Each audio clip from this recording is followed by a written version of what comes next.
et bienvenue dans votre journal. À la une des derniers jours, l'OTAN a annoncé une nouvelle mission pour protéger la sécurité de l'Antarctique en envoyant non plus 2 mais bien 3 soldats pour protéger le Groenland. En France, le ministère de l'Intérieur réfléchit à classer la France insoumise à la giga-gauche s'il continue à se plaindre d'être considéré comme d'extrême gauche. Affaire Epstein, c'est maintenant le Rassemblement national qui est mouillé dans le scandale. En effet, Marine Le Pen se fait conseiller depuis des années par un proche du milliardaire pédocriminel. Marine Le Pen, qu'avez-vous à répondre à ces accusations? Qu'elles sont vraies? Ah, vraiment? Bah ouais, vous avez lu la presse aussi, non? Bah voilà. Et vous n'allez pas chercher à nier comme vous faites d'habitude? Bien sûr que non. Ça cache quelque chose. Non, c'est juste qu'au bout d'un moment, faut assumer que c'est notre marque de fabrique. Au Rassemblement national, on réunit tout ce qui se fait de pire en politique. Et le pire, c'est que c'est ça que les gens veulent. Alors maintenant, on assume. Amélie de Montchalin a été nommée par le président de la République à la tête de la Cour des comptes. Une nomination qui risque de poser problème au vu du nombre de conflits d'intérêts que l'actuel ministre du budget risque d'avoir.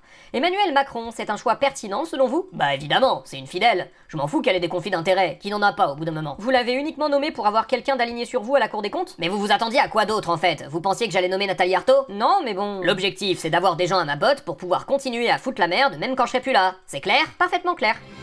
Rejet des institutions parlementaires. Selon un baromètre récent, seuls 22% des Français disent avoir confiance en la politique, contre plus de 40% chez beaucoup de nos voisins européens. Ah, bah vous voyez, ça c'est une bonne nouvelle. En quoi est-ce que c'est une bonne nouvelle, Pascal Pro? Bah c'est la preuve que notre travail de sape est efficace. Je ne peux que m'en réjouir. Vous réjouir de créer la haine et la division et de pousser les gens à penser qu'aucun changement ne serait possible? Vous avez oublié, me réjouir d'installer l'idée qu'un régime autoritaire dirigé par des milliardaires est la seule solution pour s'en sortir. Et j'en suis pas peu fier.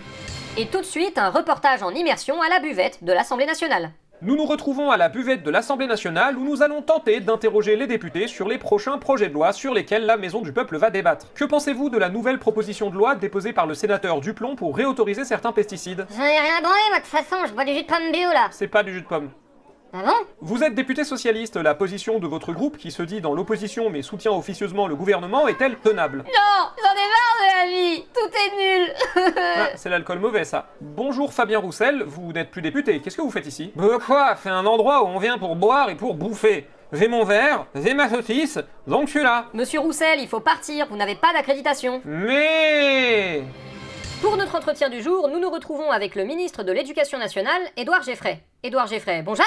Bonjour, tout va bien? Pardon, vous m'avez fait peur. Vous inquiétez pas, j'ai l'habitude. Ah, tant mieux. Donc, Édouard Geffray, vous vous associez à la proposition renouvelée d'Emmanuel Macron pour réduire le temps des vacances d'été. Bien sûr, cela me semble être une idée de bon sens pour adapter les rythmes scolaires aux réalités du 21e siècle. Et pourquoi ne pas respecter le résultat de la Convention citoyenne pour les temps de l'enfant qui a complètement évacué cette question? Parce qu'on fait ce qu'on veut. Ouais, forcément. Mais enfin, ça pose plusieurs problèmes. Déjà, réduire les vacances d'été alors que les établissements scolaires sont pour beaucoup des passoires thermiques, ça va contraindre les personnels et les élèves à pratiquer dans des conditions de travail étouffantes l'été. Je ne vois pas de quoi vous parlez, l'établissement de mes enfants est parfaitement climatisé, lui. J'en doute pas. Et vous pensez pas qu'entre les réformes Blanquer, le pacte et les groupes de besoins, les personnels de l'éducation nationale auraient besoin de respirer sans qu'on change leur fonctionnement tous les 2 ans? Et enfin, à quoi on va servir, nous, si on fait plus de réformes? Bah à rien, et ce serait très bien comme ça.